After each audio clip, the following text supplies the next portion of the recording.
భలే భలే మాట, బంగారు మాట, బైబిల్లో మాట, యేసు మాట. భలే భలే మాట, బంగారు మాట, బైబిల్లో మాట, యేసు మాట. నా జీవితాన నీ జీవితాన మరువాని మాట, యేసు మాట. నీ జీవితాన నా జీవితాన మరువాని మాట, యేసు మాట.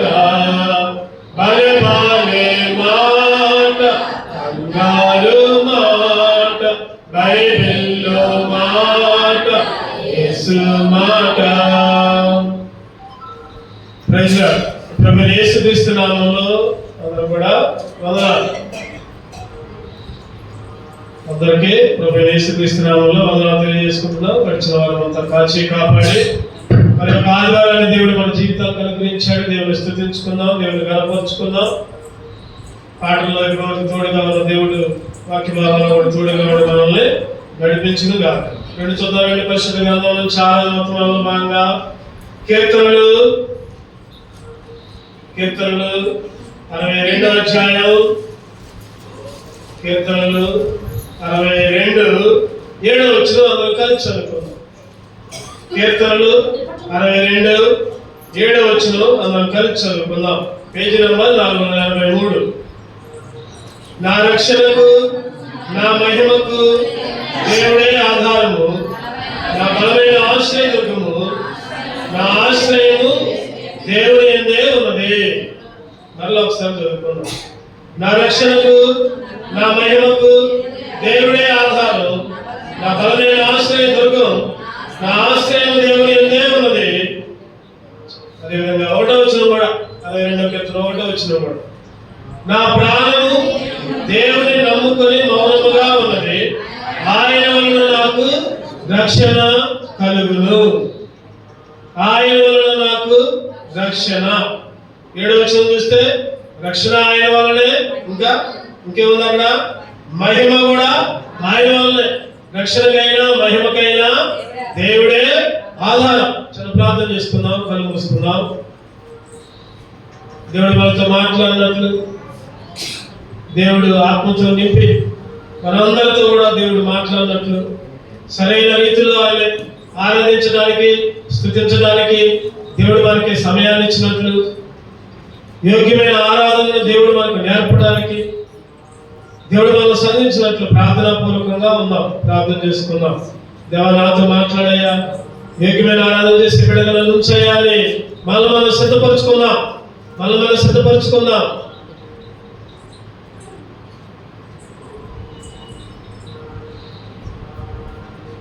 దేవుని స్తుతించుకుందాం, దేవుని ఆరాధించుకుందాం.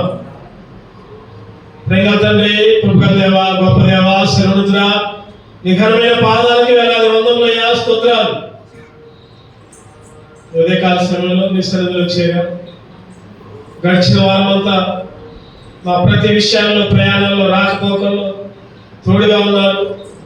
ఎన్నో కఠినమైన పరిస్థితుల్లో మాకు ప్రభా తోడుగా ఉండి నడిపించారు ఆయన. మరొక ఆదివారం నీ సన్నిధిలో చేరి నేను స్తుతించడానికి, నేను గణపరచడానికి, ప్రభా నీ నామాన్ని గొప్ప చేయడానికి మాకు ఇచ్చిన తరుణాన్ని బట్టి వందనాలు. వచ్చిన బిడ్డలు అందరిని బట్టి వందనాలు ఆయన. రానైన బిడ్డలను కూడా నడిపిస్తున్నాడు, ప్రేరేపిస్తున్నాడు. పాటల్లో తోడుగా ఉన్నారు, వాక్య భాగంలో కూడా తోడుగా ఉంటున్నారు. మీరేమైతే ఆశ్రయిస్తున్న చాట్ల వరకు పరుచుకోమని ప్రభా కోతలైన ఆత్మతో నింపుతున్నాము. నన్ను తగ్గించుకుని మిమ్మల్ని పరుచుకుంటూ యేసుక్రీస్తు పరిశుద్ధంగా ప్రార్థించి వేడుకొంచున్నాము తండ్రి. ఆమేన్, ఆమేన్. మరొకసారి ప్రభువైన యేసుక్రీస్తు నామములో అందరూ కూడా వందనాలు. చదువుకున్న భాగం చదవండి. 62వ కీర్తన 7వ వచనం బిగ్గరగా చదవండి.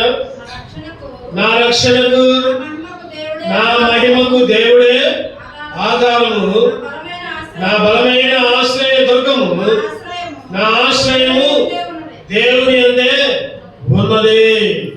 మన ఆశ్రయం ఎక్కడ ఉందంటే దేవుని యందే ఉంది. మన రక్షణ లేకపోతే మన మహిమ అన్ని కూడా దేవుడే. మనకున్న ప్రతి పరిస్థితి కూడా దేవుడు అనుగ్రహించాడు. ఒకప్పుడు మనకు రక్షణ లేదు, ఒకప్పుడు మనకి మహిమ లేదు. ఆదాము చెప్పండి, ఆది కాలంలో ఆదాము తోటలో ఏదైనా తోటలో దేవుడిచ్చిన మహిమను కోల్పోయాడు. దేవుడిచ్చిన మహిమను కోల్పోయాడు. అందుకనే రోమీయులకు రాసిన పత్రిక 3:23 ఒక మాట ఉంటుంది, ఏ భేదము లేదు, అందరూ పాపం చేసి దేవుడు అనుగ్రహించిన మహిమను పొందలేకపోతున్నారు. దేవుడు అనుగ్రహించిన మహిమను పొందలేకపోతున్నారు అందరూ కూడా. అంటే దేవుడు ఇచ్చిన రక్షణ లేదు. ఒక మాట చెప్పాలంటే దేవుడు అనుగ్రహించిన మహిమ కూడా లేదు. ఒకప్పుడు నీకు నాకు కూడా మన పితరులైన ఆదాము ద్వారా, ఆదాము చేసిన పాపాలను బట్టి, ఆదాము చేసిన అవిధేయత వలన, లేకపోతే ఆదాము చేసిన తిరుగుబాటు వలన మనందరం కూడా దేవుడిచ్చిన మహిమను కోల్పోయాం. కానీ కీర్తనకారుడు రాసుకుంటూ అంటున్నాడు కదా, అయ్యా నేను రక్షించబడానంటే, నేను ఈరోజు మహిమ కలిగి ఉంటున్నానంటే నా రక్షణకైనా నా మహిమకైనా ఇవే కారణం, ఇవే కారణం. నీ ఆశ్రయాన్ని నేను పొందా ప్రభా, నీ ఆశ్రయం ద్వారా నాకు ఎన్నో మేలు చేశారు, నా మహిమకు కారణం. ఈరోజు మన అంశం ఏంటంటే దేవుడు ఏ విధంగా మన మహిమకు కారణం. ఆ రోజు దావీదు గారు మాత్రమే కాదు, ఈరోజు మనం కూడా దేవుడు ఇచ్చిన మహిమను పొందుకుంటూ దేవుని మహిమలో మనం కూడా ఉంటూ మన మహిమకు కారణమైన దేవుని స్తుతించుకోవాలి. దేవుడు మనల్ని మహిమపరిచాడు, దేవుడు మనల్ని గణపరిచాడు, దేవుడు మనకు రక్షణ ఇచ్చాడు. ఈ విషయాలన్నింటినీ కూడా దేవుని ఆరాధించుకోవాలి. అసలు మన మహిమకు కారణం ఏంటి? దేవుడు ఏమి చేస్తే మనకు మన మహిమ పొందుకున్నటువంటి దేవుడు ఏం చేస్తే దేవుడు మనకు మహిమ ఇచ్చాడు. క్లుప్తంగా కొన్ని విషయాలు చూసుకుందాం, ఆరాధించుకుందాం. రెండు మొదటిగా మన మహిమకు కారణం ఏంటి? ఎబ్రీయులకు రాసిన పత్రిక 2:9-10 చదవండి. ఎబ్రీయులకు రాసిన పత్రిక 2:9-10. దేవుని కృప వలన ఆయన ప్రతి మనిషిని కొరకు మరణము అనుభవించినట్లు దూతల కంటే కొంచెం తక్కువ వాడుగా చేయబడిన యేసు మరణము పొందినందున మహిమా ప్రభావములతో కిరీటము ధరించిన వారిగా ఆయనను చూచుచున్నాము. ఎవరి నిమిత్తము సమస్తము ఉన్నవో, ఎవరి వలన సమస్తమును కలుగుచున్నవో, ఆయన అనేకులైన కుమారులను మహిమకు తెచ్చుచున్నగా వారి రక్షణకర్తను శ్రమల ద్వారా సంపూర్ణునిగా చేయుట ఆయనకు తగును. యేసంట, యేసుక్రీస్తు అంట మరణము పొందాడంట. మరణము పొంది మహిమా ప్రభావంతో కిరీటము ధరించిన వారిగా దేవుని కృపలో ఆయన ప్రతి మనిషిని కొరకు మరణము అనుభవించినట్లు ఆయన మరణించి ఆయన మహిమ పొంది ఆయన కిరీటము ధరించి, తర్వాత 10వ వచనం చక్కగా ఉంటుంది, ఆయన అనేకులైన కుమారులను మహిమకు తెచ్చుచుండగా. చెప్పండి, ఎవరా కుమారులు అంటే నువ్వు నేనే. ఈరోజు దేవుడు మనల్ని అనేకమైన కుమారుల్ని మహిమకు తెచ్చుతూ ఉంటున్నాడు, మహిమకు తెస్తూ ఉంటున్నాడు. వాక్యం చెప్పేటప్పుడు అటు ఇటు తిరగొద్దు, మాట్లాడొద్దు, నిలబడద్దు. కుర్చీలో కూర్చోవాలి, ఒకేసిన కుర్చీలో వాళ్ళు కూర్చోవాలి. డిస్టర్బెన్స్ చేయకూడదు అసలు అటు ఇటు. మీరేమో ఏమి అనుకోవద్దు నేను ఇట్లా అంటున్నారని. వాక్యం చెప్పకముందు మీరు ఏదైనా చేసుకోండి. వాక్యం స్టార్ట్ అయితే అందుకనే ముందు రావాలి, పెద్దలాడు రావాలి చర్చికి. ప్రారంభకి వచ్చి సర్దుకొని కూర్చోవాలి. అదే లేటుగా వస్తాం, మళ్ళీ అన్ని సర్దుకుంటా ఉంటాం. క్షమించండి ఈ మాట అన్నందుకు దేవుని నామంలో హెచ్చరిస్తున్నా, ఇంకోసారి అలా చేయకూడదు. అనేకమైన కుమారులకు ఏం తెచ్చిందంట? మహిమను తీసుకుని వచ్చాడంట. ఆయన మహిమ పొందాడు. ఆయన మహిమ పొందడం మాత్రమే కాదు, అనేకులైన కుమారులకి మహిమను తీసుకుని వచ్చాడు. 14వ వచనం ఉన్నది అధ్యాయంలో. కాబట్టి ఆ పిల్లలు రక్త మాంసములు గలవారైనందున ఆ ప్రకారమే మరణం యొక్క బలము గలవారిని, అనగా అపవాదిని మరణం ద్వారా నశింప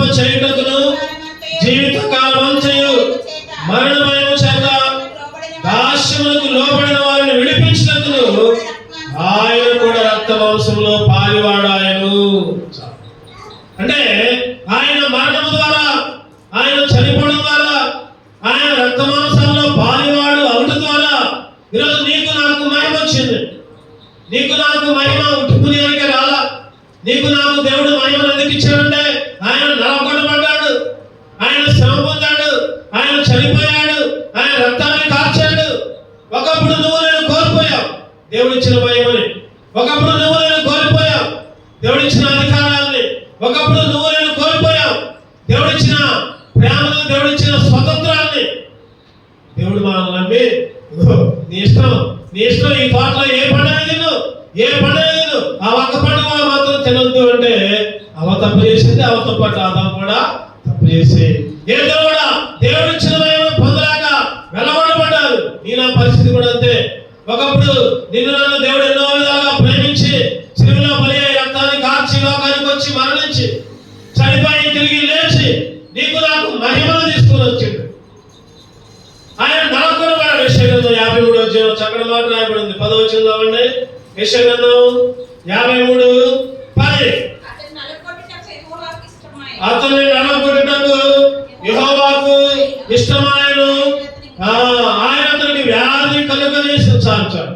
అతన్ని నలగొట్టుటకు ఆయన్ని నలగొట్టాడు కాబట్టి నీకు నాకు మహిమ వచ్చింది. ఆయన శిలువ మరణాన్ని తను తానే భరించాడు కాబట్టి నీకు నాకు మహిమ వచ్చింది. ఈరోజు దేవుడు మనకి మహిమనిచ్చాడు. దేవుడు మనకి మహిమనిచ్చాడు. ప్రభువా నా మహిమకు కారణం నువ్వే నాయన. ప్రభువా నేను ఏ విధంగా ఈ భూలోకంలో మహిమ పొందుతున్నానంటే నువ్వు ఇచ్చిన రక్షణ బట్టి. దావీదు అందుకని అంటున్నాడు, అయ్యా నా రక్షణకి నా మహిమకి కారణం నువ్వే. ఈరోజు దావీదు గారిలాగా నువ్వు నేను ఆరాధించాలి. ఒకప్పుడు మరణానికి మన మీద అధికారం ఉండేది, ఒకప్పుడు సైతానికి అధికారం ఉండేది, ఒకప్పుడు లోకానికి అధికారం ఉండేది. కానీ ఇప్పుడైతే దేవుడు రెండవ మరణానికి మన మీద అధికారం లేకుండా చేశాడు. మొదటి మరణం అందరికి వచ్చింది. రెండవ మరణం అంటే అగ్నిగుండం నరకం. ప్రకటన చదువు 2వ మాట 20వ అధ్యాయం 6వ వచనం చదవండి.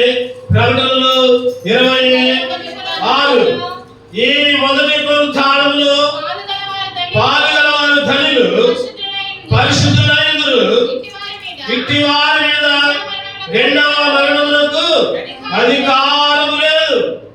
మీరు దేవునికి క్రీస్తుకు యాజకులై క్రీస్తుతో కూడా 1000 సంవత్సరముల రాజ్యము చేయదు. 2 సంవత్సరాలు అంట, 1000 సంవత్సరాల రాజ్యం అంట.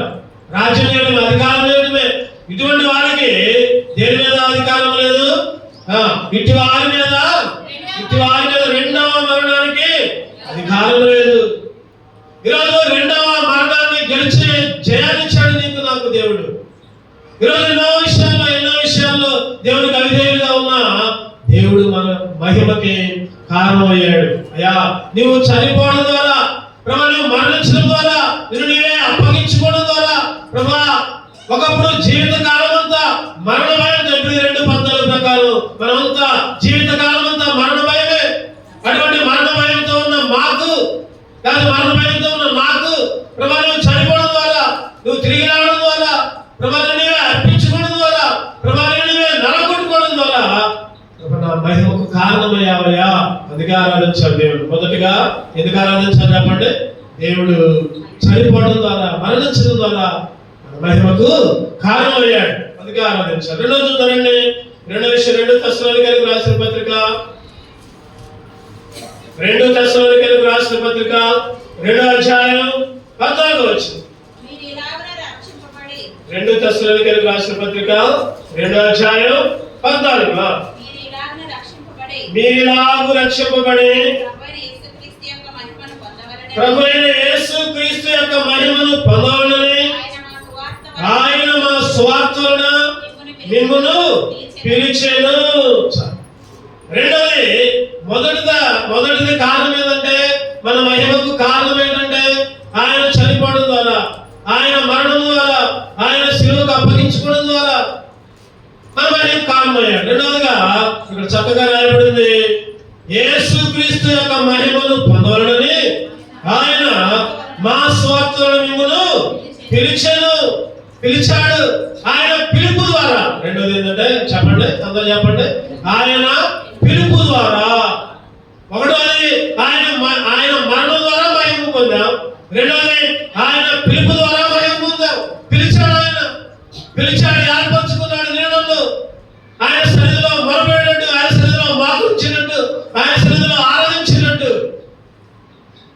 గర్భమున పుట్టగానే ఆయన గలతీయులకు రాసిన పత్రిక చదవండి 1:15 చదవండి. గలతీయులకు రాసిన పత్రిక 1:15 అయినను తల్లి గర్భమునందు పడినది మొదలుకొని నన్ను ప్రత్యేకపరిచి తన కృప చేత నన్ను పిలిచిన దేవుడు నేను అన్యజనులలో తన కుమారుని ప్రకటించాలని. చాలు ఇక్కడ మనకు కావాల్సిన మాట ఏంటంటే, తన కృప చేత నన్ను పిలిచిన దేవుడు నేను అన్యజనుల్లో తన కుమారుని ప్రకటించాలని. తల్లి గర్భం నుండి పడింది మొదలుకొని అప్పటి నుంచి ప్రత్యేకపరిచి తన కృప చేత నన్ను పిలిచాడు. గర్భంలో ఉన్నప్పుడే, ఇప్పుడు కాదు ఆయన పిలిచింది, నన్నైనా నిన్నైనా. చెప్పండి, ఇప్పుడు కాదు. మనం అనుకుంటాం కదా, నేను 10 సంవత్సరాల రక్షణ పొందా, లేకపోతే 30 సంవత్సరాలు అయింది, లేకపోతే 20 రక్షణ పొందా అని అనుకుంటాం. కానీ ఆయన ప్రణాళిక ఎప్పుడు వచ్చింది మన మీద, నీ మీద, నా మీద? చెప్పండి. గర్భమున తల్లైనా వచ్చిందేమో, కానీ నేను నిన్ను గర్భమున పుట్టిన బిడ్డను కరుణింపక తల్లి మరచుదా. గర్భమున పుట్టిన బిడ్డను కరుణింపక తల్లి మరచుదా. మరచినగాని నీవెన్నడూ మరువవు విడువవు ఎడబాయవు కరుణారాజా. మరచినగాని నీవెన్నడూ మరువవు విడువవు ఎడబాయవు కరుణారాజా. నా ప్రాణ ప్రియుడా అర్పించుదురా హృదయార్పణ. విరిగి నలిగిన ఆత్మను హృదయపూర్వక ఆరాధనతో సాక్ష్యముగా. విరిగి నలిగిన ఆత్మతో హృదయపూర్వకంగా ఆయన ఆరాధించాయా. ప్రభువుని పిలుచుకున్నానని ప్రత్యేకపరిచాను. స్వార్థ ద్వారా నీ స్వార్థ వినిపించి నన్ను పిలిచావయ్యా. నువ్వు పిలవడం ద్వారా నాకు మహిమ వచ్చిందయ్యా. గర్భమున పుట్టినప్పటి నుంచే నన్ను పిలిచారు. అందుకనే 1 కొరింథీ 1:9 చూద్దామండి. ఆయన పిలిచిన దేవుడు. 1 కొరింథీ 1:9 మన ప్రభువైన యేసుక్రీస్తు తన కుమారుని సహవాసానికి మిమ్మల్ని పిలిచిన దేవుడు నమ్మదగిన వాడు. ఎక్కడ పిలిచింది ఆయన? చెప్పండి. కుమారుని సహవాసం. ఎవరు కుమారుడు అంటే? యేసుక్రీస్తు సహవాసంలోకి. ఈరోజు మన సహవాసం ఎవరితో అంటే యేసుక్రీస్తుతో. లేకపోతే ఫలానా సహవాసం, ఫలానా సంఘం, ఇవన్నీ మనం పెట్టుకున్నాం. ఇవన్నీ మన ఆచారాలను బట్టి, లేకపోతే మన కథలను బట్టి మనకి ఎక్కడైతే మంచిగా ఉండదు, లేదా ఎక్కడైతే ఇది చేస్తుందో. కొంతమంది అనుకుంటారు కదా, ఫలానా దగ్గరకు పోతే ఒక అర్ధగంటలోనే అయిపోద్ది, మేము అక్కడికి పోతూ ఉంటాం. అది వాళ్ళ ఇష్టమే. అంటే ఇవన్నీ మనం పెట్టుకున్నాం. సంఘాలు, సహవాసాలు మంచిదే కాలంలో. ముఖ్యంగా ఎవరి సహవాసంలో ఉన్నామంటే మనం దేవుని కుమారుడైన యేసుక్రీస్తు సహవాసంలో ఉన్నాం. ఏ సహవాసంలోకి దేవుడు మనం పిలిచాడంటే యేసుక్రీస్తు సహవాసంలోకి మిమ్మల్ని పిలిచిన దేవుడు నమ్మదగిన వాడు. ఆయన పరిశుద్ధ పిలుపుతో పిలిచాడు. 1 తిమోతి 2 తిమోతి 1:9 చూడండి. 2 తిమోతి 1:9 మన క్రియలను బట్టి కాక తన స్వకీయ సంకల్పం బట్టి అనాది కాలం క్రీస్తు యేసునందు మనకు అనుగ్రహింపబడినది. క్రీస్తు యేసు మన రక్షకుని ప్రత్యక్షత వలన బయలుపరచబడినది. తన కృపను బట్టి మనలను రక్షించి పరిశుద్ధమైన పిలుపుతో. చెప్పండి, ఏ పిలుపు అంట? చెప్పాలి. ఏ పిలుపు? పరిశుద్ధ పిలుపు. ఎప్పుడు పిలిచాడు? చెప్పాలి. ఎప్పుడు? గర్భమున పుట్టక ముందే ఆయన ఏర్పరచుకున్నాడు. ఏ సహవాసానికి పిలిచాడు? ఏ సహవాసానికి? కుమారుని అంటున్నారు కానీ ఇక్కడ లేదు మైండ్, ఎక్కడెక్కడో ఆలోచిస్తున్నారు. చెప్పాలి సార్, జాగ్రత్తగా చెప్పాలి. కుమారుని సహవాసంలోకి పిలిచాడు. ఎటువంటి పిలుపునిచ్చాడు చెప్పండి, ఇప్పుడు చెప్పండి. ఎటువంటి పిలుపునిచ్చాడు? పరిశుద్ధమైన పిలుపుతో పిలిచి ఏం చేశాడు? నీకు నాకు మహిమిచ్చాడు. రోమిలకు రాసిన పత్రిక 8వ అధ్యాయం 30వ వచనం. రోమిలకు రాసిన పత్రిక 8:30. మరి ఎవరిని ముందుగా నిర్ణయించను వారిని పిలిచెను, ఎవరిని పిలిచెను వారిని నీతిమంతులుగా తీర్చెను, ఎవరిని నీతిమంతులుగా తీర్చెను వారిని మహిమపరచెను. దేవునికి స్తోత్రం. ఏం చేశాడు చెప్పండి? పిలిచి మహిమ. ఈరోజు మన అంశం, మన మహిమకు కారణము దేవుడే. దావీదు అంటున్నాడు, అయ్యా తండ్రి దేవా, నా రక్షణకి కారణం నువ్వే, నా మహిమకి కారణం నువ్వే. ఎందుకు? ఎట్లా అంటే, ఒకటోది ఆయన మరణం ద్వారా, ఆయన చనిపోవడం ద్వారా, ఆయన సమాధి గెలవడం ద్వారా. రెండవది కారణం ఏంటి చెప్పండి? ఆయన పిలుపు ద్వారా. పిలుపు ద్వారా అంటే ఎన్ని గుర్తు రావాలి? మనం గర్భంలో పుట్టినప్పుడే కుమారుని సహవాసానికి పరిశుద్ధమైన పిలుపుతో పిలిచాడు, మహిమపరిచాడు. మూడవదిగా చూద్దానండి. మూడవదిగా 2వ తెస్సలోనికీయులకు రాసిన పత్రిక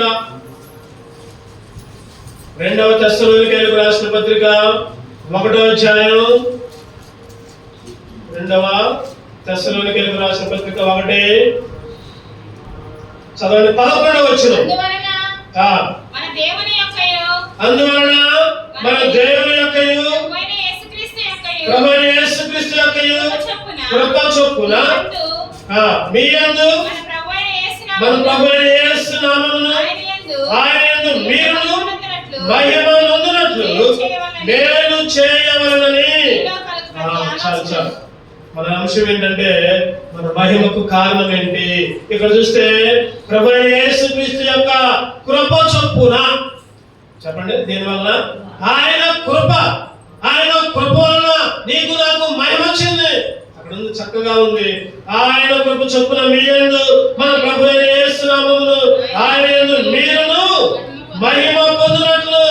ఆయన కృప, ఆయన కనికరం, ఆయన ప్రేమ. ఈరోజు నేనైనా నువ్వైనా మనమైనా ఇట్లా ఉన్నామంటే చెప్పండి, మన గొప్పదనం కాదు, మన గొప్పదనం ఏమాత్రం కాదు, మన జ్ఞానం కాదు, మన చదువులు కావు, కాదు మనకున్న ఆస్తులు కావు. కేవలము ఆయన కృపే ఈరోజు నిన్ను బ్రతికించింది. ఆయన కృప ద్వారానే నీవు నేను ఆయన స్తుతిస్తున్నావు. ఆయన కృప. నెహెమ్యా గారు అంటారు కదా, విస్తారమైన కృప అంటారు. చూడండి, నెహెమ్యా గ్రంథం 9వ అధ్యాయం 19వ వచనం. Nehemiah 9:19 408 page number. వారు ఎడారిలో ఉండగా నీవు బహు విస్తారమైన కృప కలిగిన వాడవై. ఈ కృప అంట, ఈ కృప చెప్పండి. వారు ఎడారిలో ఉంటే ఇశ్రాయేలు పట్ల, లేదా నీ పట్ల, నా పట్ల ఎడారిలో ఉన్నావు, అడవుల్లో ఉన్నావు, ఎండిపోయి ఉన్నావు, సైతాను సహవాసంలో ఉన్నావు, లోక స్నానంలో ఉన్నావు, అపవాది తంత్రాల్లో ఉన్నావు. మనం ఇశ్రాయేలే కాదు, నువ్వు నేను కూడా ఎడారిలో ఉన్నావు, ఎండిపోయి ఉన్నావు. ఆయన ఈరోజు అక్కడ విస్తారమైన కృప కలిగిన వాడవై వారిని విసర్జింపలేదు. అక్కడ ఉంది, మార్గం గుండా వారిని తోడుకొని పోవుటకు పగలు మేఘస్తంభం, అగ్నిస్తంభం. ఎంత గొప్ప దేవుడు! ఆయన కృప, ఆయన కనికరం, ఆయన ప్రేమ. ఈరోజు విస్తారమైన కృప. మనం ఏంటంటే విస్తారమైన పాపాలకు పాత్రలు ఉన్నాం. చూద్దాం, బైబిల్లో మాట్లాడుకుందాం. విస్తారమైన పాపాలు. అక్కడ లోకస్వార్త 7:47. లోకస్వార్త 7. ఆమె విస్తారముగా ప్రేమించిన కనుక విస్తార పాపములు క్షమించబడ్డాయి. విస్తారముగా ప్రేమించిన కనుక విస్తార పాపాలు. నువ్వు నేను ఆమెలాగనే మన జీవితం అంతా, ఆమెలాగనే మన పరిస్థితి అంతా విస్తారమైన పాపాలు. ఈరోజు విస్తారమైన పాపాలు కలిగి ఉంటే ఆయన ఏం చేశారంటే, మనమేమో విస్తారమైన పాపాలు చేస్తున్నాం, ఆయన ఏం చేశారంటే విస్తారమైన కృప కుమరిస్తున్నాడు. ఈరోజు దేవుని ఆరాధించాలయ్యా. అయ్యా నీ కృప చొప్పునేనయ్యా, నీ కృప చొప్పునే, నీ కనికరం వల్లే ప్రభా నేను మహిమ పొందా, నీ కృప చొప్పునే నేను మహిమ పొందా, నీ కృప చేతనే నేను రక్షింపబడ్డా, నీ కృప చేతనే నీ మందిరంలో చేరా. అందుకని ఒక చక్కటి పాట ఉంది. ఏంటంటే ఆ పాట, కృప చేత నన్ను రక్షించితివే, కృప వెంబడి కృపలో నన్ను బలపరచితివే, కృప చేత నన్ను రక్షించితివే, కృప వెంబడి కృపలో నన్ను బలపరచితివే, నన్నెంతగానో ప్రేమించినావే, నా పాపమును కడిగి పరిశుద్ధ పరచితివే, నన్నెంతగానో ప్రేమించినావే, నా పాపమును కడిగి పరిశుద్ధ పరచితివే. హల్లెలూయా యేసునాథా, కృతజ్ఞత స్తుతులివే. హల్లెలూయా యేసునాథా, కృతజ్ఞత స్తుతులివే. నాకెన్నో మేలులు చేసితివే, నీకేమి చెల్లింతును దేవా, నీకేమి అర్పింతును. నాకెన్నో మేలులు చేసితివే, నీకేమి చెల్లింతును దేవా, నీకేమి అర్పింతును. అని ఎన్ని మేలు చేశాడు, ఎంత కృప చూపించాడు. పాడగాడు రచయిత రాసుకుంటూ, కృప వెంబడి కృప, కృప వెంబడి కృప, మన పాపాలన్నీ క్షమించి ఆయన పరిశుద్ధపరిచాడు, ఆయన మహింపరిచాడు. ఈరోజు నువ్వు నేను దేవుని స్తుతించాలి, నువ్వు నేను దేవుని ఆరాధించాలి. కారణం ఏంటంటే ఆయన కృప ద్వారా నిన్ను మహింపరిచాడు. చూద్దారండి, మూడోది అయిపోయింది కదా, నాలుగోది చూద్దారండి. ఆయన మనల్ని ఎట్లా మహింపరిచాడు? ఒకటే చెప్పండి, ఒకటోది చెప్పరాదు చెప్పాలి. ఆయన మరణం ద్వారా, రెండోది ఆయన పిలుపు ద్వారా, మూడోది ఆయన కృప ద్వారా. భూమి కంటే ఆకాశం ఎంత ఉన్నతంగా ఉందో. నాకు ఈ మాట గుర్తుకొచ్చింది ఇప్పుడే 103వ కీర్తనలో. ఏంటిదా మాట? 103వ కీర్తనలో కింద లాస్ట్ వచనంలో ఉంటుంది. ఇందులో వచ్చిన 15, 14 అది 11. చదవండి. భూమి కంటే ఆకాశం ఎంత ఉన్నతంగా ఉందో, ఆయన యందు భయభక్తులు గల వారి ఎడల ఆయన కృప అంతా. భూమి కంటే ఆకాశం ఎంత ఉన్నతంగా ఉందో, నీ మీద నా మీద ఆయన కృప అంత అధికంగా ఉంది. ఆయన కృప ద్వారా మహింపరచబడ్డాడు. నాలుగోదిగా చూద్దామండి, కీర్తనలు 21:5. కీర్తనలు 21:5. నీ రక్షణ వలన అతనికి గొప్ప మహిమ కలిగెను, గౌరవ ప్రభావములను నీవు అతనికి ధరింపచేసి ఉన్నావు. చెప్పండి, దేని వలన? ఆయన రక్షణ వలన, ఆయన ఇచ్చిన రక్షణ, ఆ రక్షణ వలన నీకు నాకు మహిమ. అక్కడ ఉంది ఒక మాట, ఏమాట? గౌరవ ప్రభావములు, గౌరవ ప్రభావములు నీవు అతనికి ధరింపచేసి ఉన్నావు. నిత్యము ఆశీర్వాద కారకుడిగా ఉన్నట్లు నీవు అతన్ని.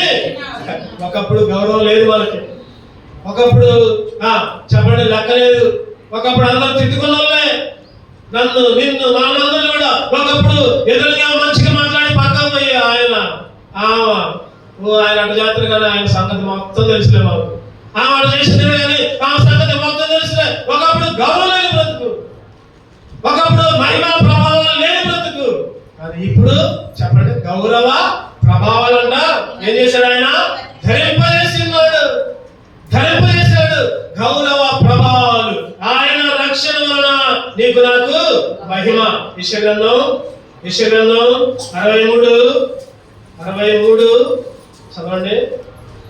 63 యెషయా గ్రంథం 63 ఎన్నో వచ్చిన అంటే 8వ వచనం చదవండి. యెషయా 63:8 622 పేజీ. వారు నా ఆచరణను అబద్ధములు ఆడలేరని పిల్లలు అనుకొని ఆయన వారికి చెప్పండి ఆయనంట రక్షకుడయ్యాడు. రక్షకుడు క్రీస్తు, యేసుక్రీస్తు. యేసుక్రీస్తు అంటే అర్థం ఏంటంటే అభిషిక్తుడని, రక్షకుడని. మత స్వార్థ రాయబడుతుంటుంది. ఆయనకి ఇమ్మానుయేలు పేరు పెడతారు. ఆయన క్రీస్తు. క్రీస్తు అంటే అభిషిక్తుడు, యేసుక్రీస్తు అంటే రక్షకుడు. ఆయన రక్షించేవాడు అగ్నిగుణం నుంచి, నరకం నుంచి, సైతాన్ నుంచి. ఈరోజు నువ్వు నేను రక్షణ పొందామంటే కారణం కేవలము దేవుని కృప. ఆయన నీకు నాకు రక్షకుడయ్యాడు. ఒకప్పుడు తప్పిపోయాం, మనం తప్పిపోయాం. 100 గొర్రెలు ఉన్నాయి చెప్పండి. 99 ఇంటికి వచ్చినాయి. ఒక గొర్రె ఏమైంది? ఒక గొర్రె తప్పిపోయింది. ఆ గొర్రె కాబట్టి 99 వచ్చినాయిలే చాలే అనుకున్నాడా?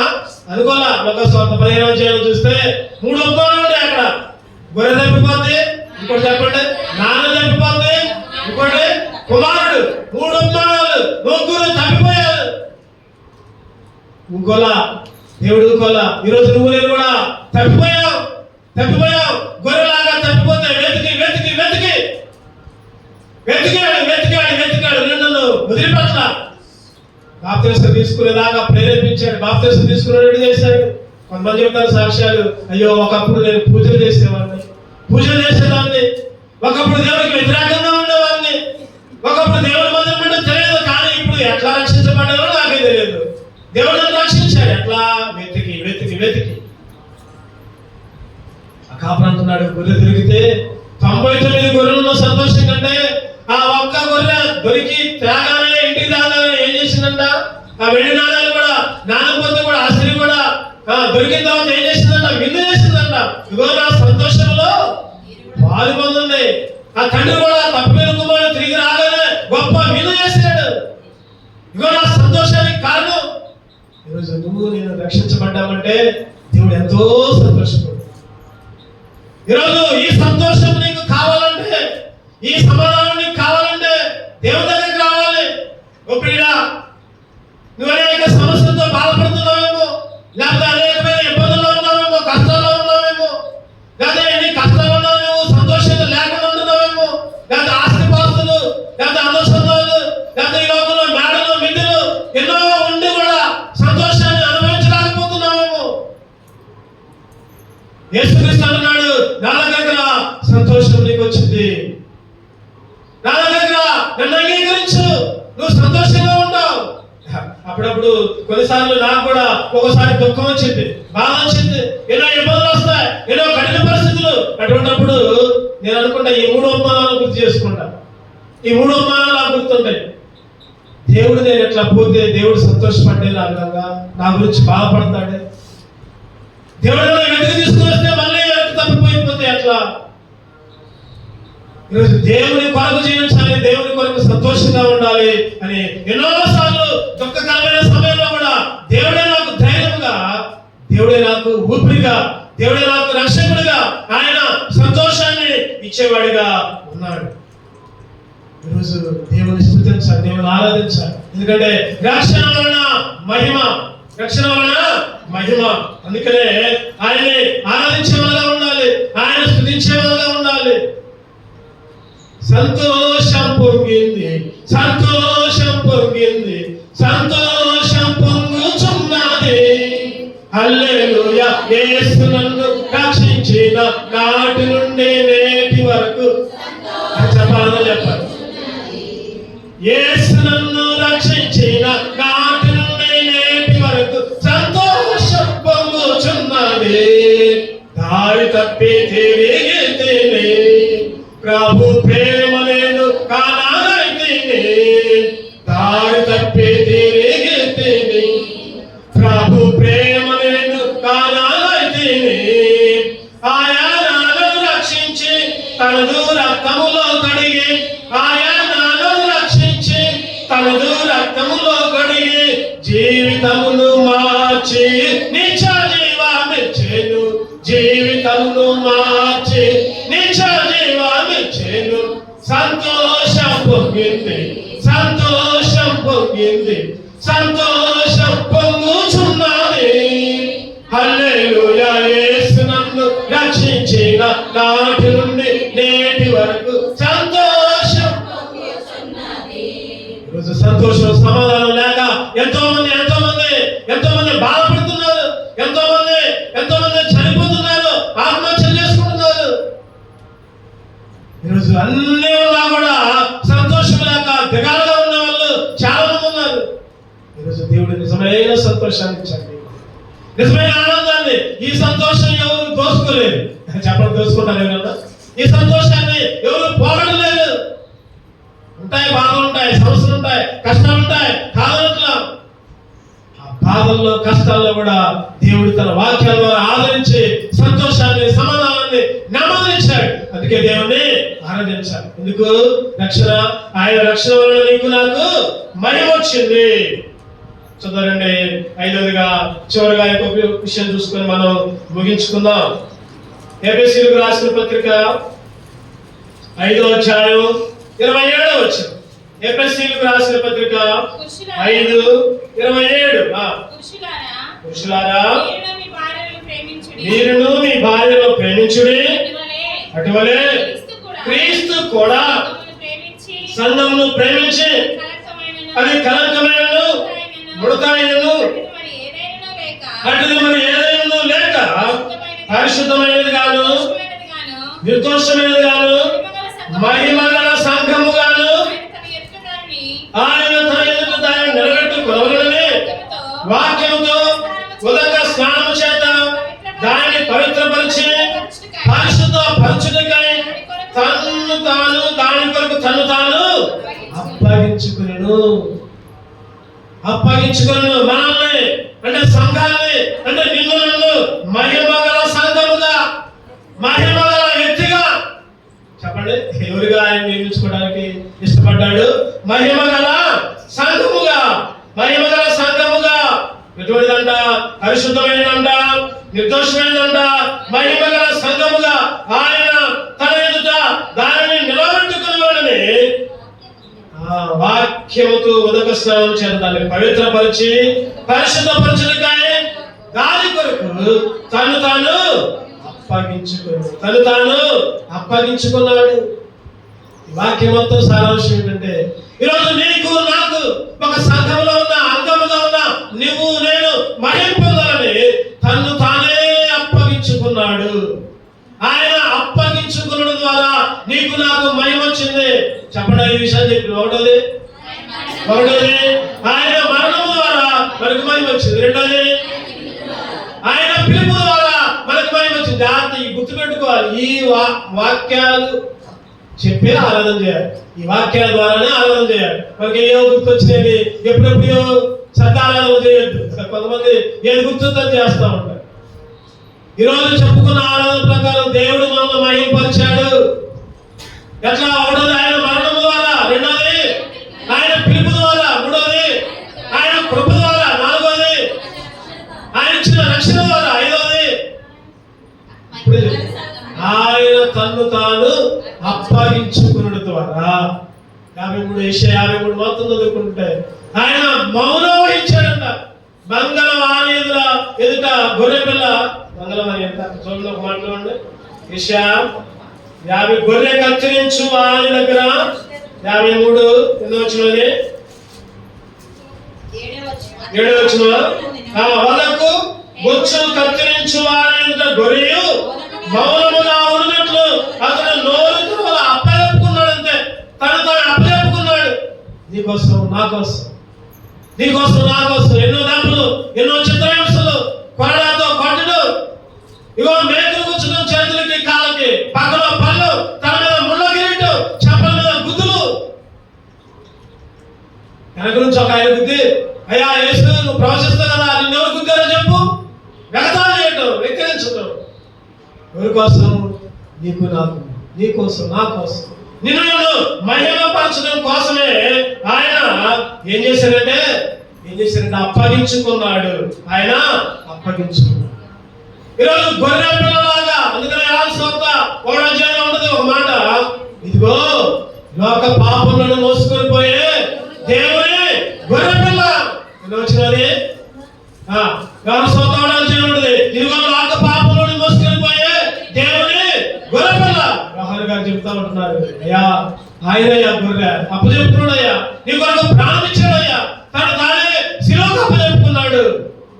ఈరోజు నువ్వు నేను ఆరాధించాలి. అయ్యా అయ్యా నన్ను మహిమగలగా, లేకపోతే నిర్దోషమైన వాళ్ళగా, పవిత్రమైన వాళ్ళగా ప్రభు నీ ఎదుట నిలబడాలని, ఒక మంచి సంఘముగా నీ ఎదుట ఉండాలని, మహిమపరచబడాలని ప్రభు నిన్ను నువ్వే అప్పచెప్పుకున్నావు. నువ్వే అందుకనే ఆరాధిస్తావు. చిన్న స్టోరీ చెప్తా, నిజంగా జరిగిన సంగతి. David Livingstone. ఎందుకంటే ఉదయమే వాక్యం చదువుకుంటుంటే గుర్తుకొచ్చింది. ఆ ఫోన్లో నాకు అది కనపడదు. వెంటనే దాన్ని చూసా, దాన్ని చదువుకున్నా, దాన్ని అర్థం చేసుకున్నా. ఏమన్నా గ్రూప్లో కూడా పెట్టారు. నాకు ఎంతో నచ్చింది అన్నమాట. డేవిడ్ లివింగ్స్టన్ తన జీవితం మొత్తం తన తల్లిదండ్రులు మిల్లులో పనిచేసేవాళ్ళంట. తను కూడా ఆ నూలు తీసే దాంట్లో పనిచేసినాడు. చిన్నప్పుడు పనిచేసుకుంటే చదువుకున్నాడు. తల్లిదండ్రులు పేదవాళ్ళంట. కుమారుడిని సైన్స్ చదవమని ఒత్తిడి చేశారంట, సైంటిస్ట్ కావాలని. కుమారుడు మెడిసిన్ చదివాడు, డాక్టర్ కోర్సు చదివాడు, మెడికల్ చదువుతుంటే నా వచ్చి కూర్చోవాలి, నిలబడతారు.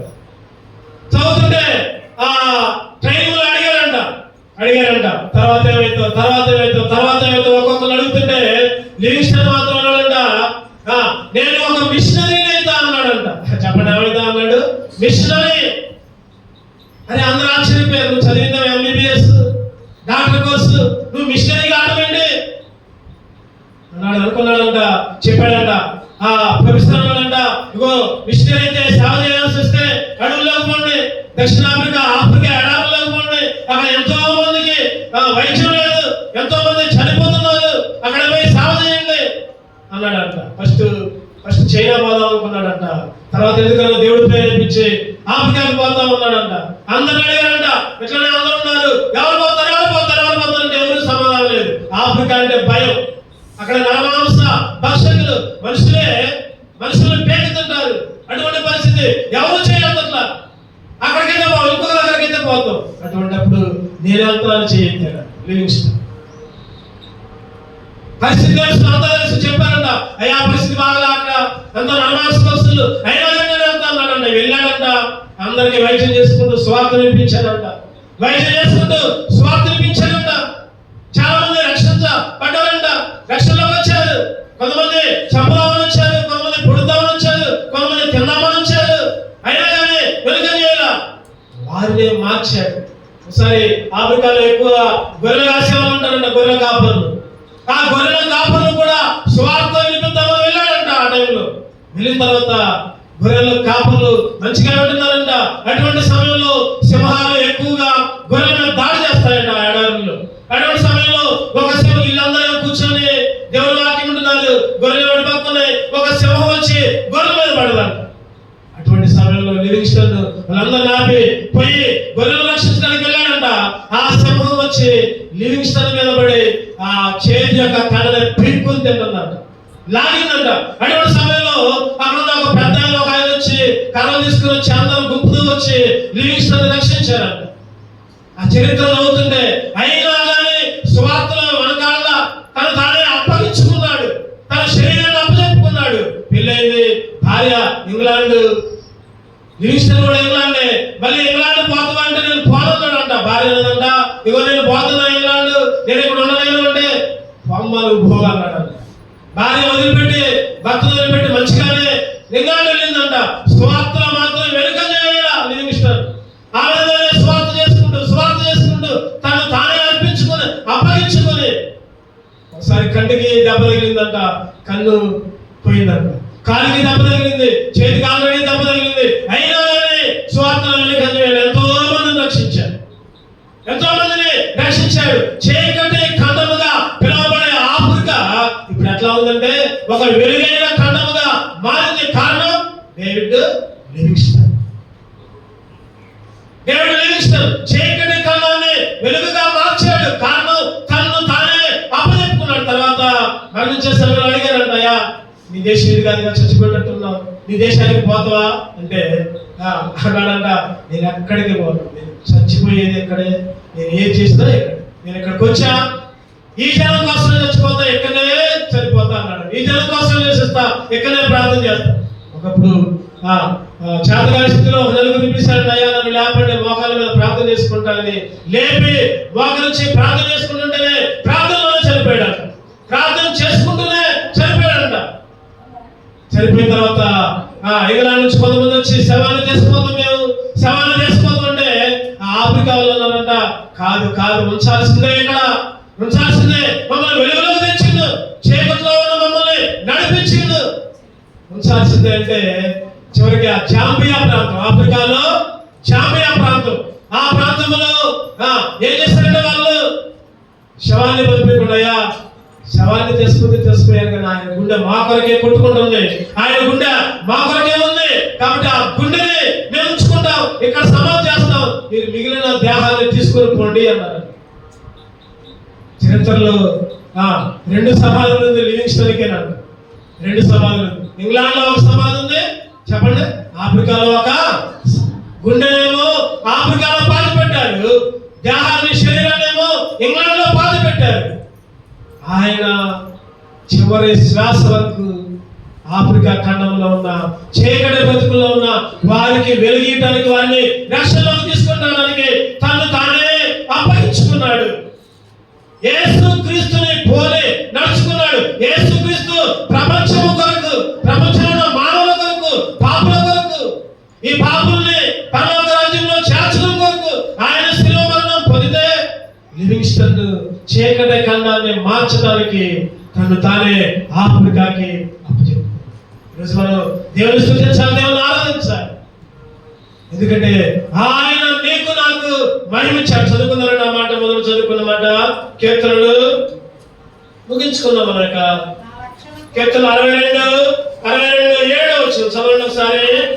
నా రక్షణకు, నా మహిమకు దేవుడే ఆధారము, నా రక్షణకి, నా మహిమకి దేవుడే. ఈరోజు నువ్వు కూడా, నేను కూడా మనం ఆరాధించాలయ్యా, నా రక్షణకి, నా మహిమకి నువ్వేదైనా ఆధారం. ఎట్లా ఆధారం అంటే చెప్పండి, ఒకటది ఆయన మరణము ద్వారా, రెండవదిగా ఆయన పిలుపు ద్వారా, మూడవదిగా ఆయన కృప ద్వారా, నాలుగవదిగా ఆయన రక్షణ ద్వారా, ఐదవదిగా తానే అప్పగించుకోవడం ద్వారా. ప్రభా 5 విషయాల్లో ప్రభా నాకు మహిమ తీసుకుని వచ్చావు, అందుకే నిన్ను విరిగిన హృదయంతో నిన్ను ఆరాధిస్తున్నా, నిన్ను స్తుతిస్తున్నా. నీకే జీవితాంతము ప్రభా ఏం అర్పించలేదు కానీ నా హృదయాన్ని నీకే అర్పిస్తున్నా అని ఆరాధన చేయాలి. అటువంటి ఆరాధన దేవుడు మనకి అనుగ్రహించును గాక. రెండు నిలబడదాం.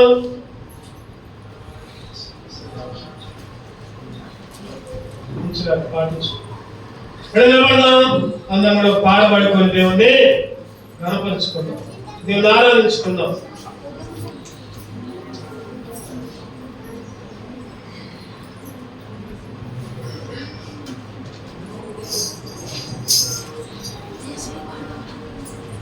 పూర్ణ హృదయ స్తోత్రములు పాటది చూడండి. పూర్ణ హృదయ స్తోత్రం,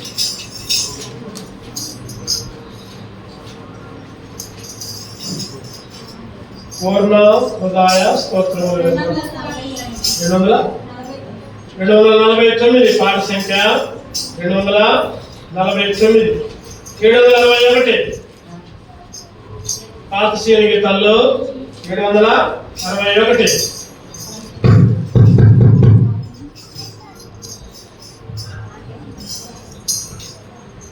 పూర్ణ హృదయ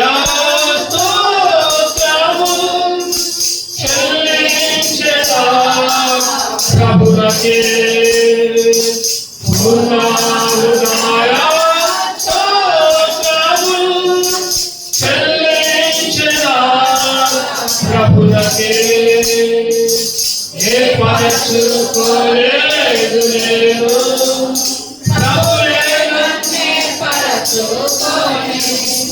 ఏ పరచుకోలేదు నేను, ప్రభువే నన్ను పరచు ఆదుకోలెను.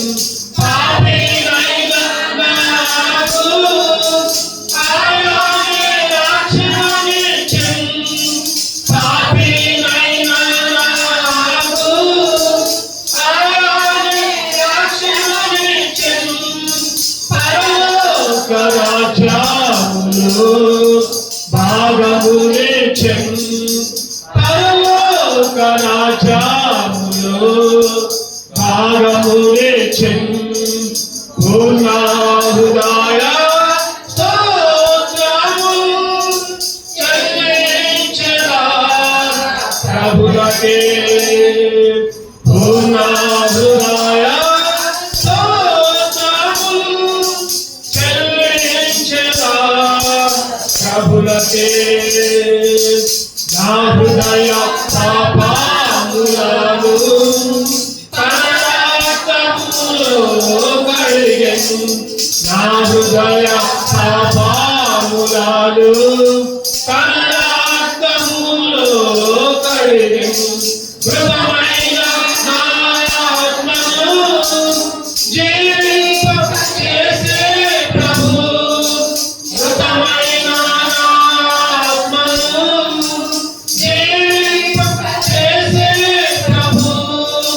ఉచితంగానే పొందేసే నిత్య జీవం. ఉచితంగానే పొందేసే నిత్య జీవం. పూర్ణ హృదయ స్తోత్రములు చెల్లించెదా ప్రభువకే. పూర్ణ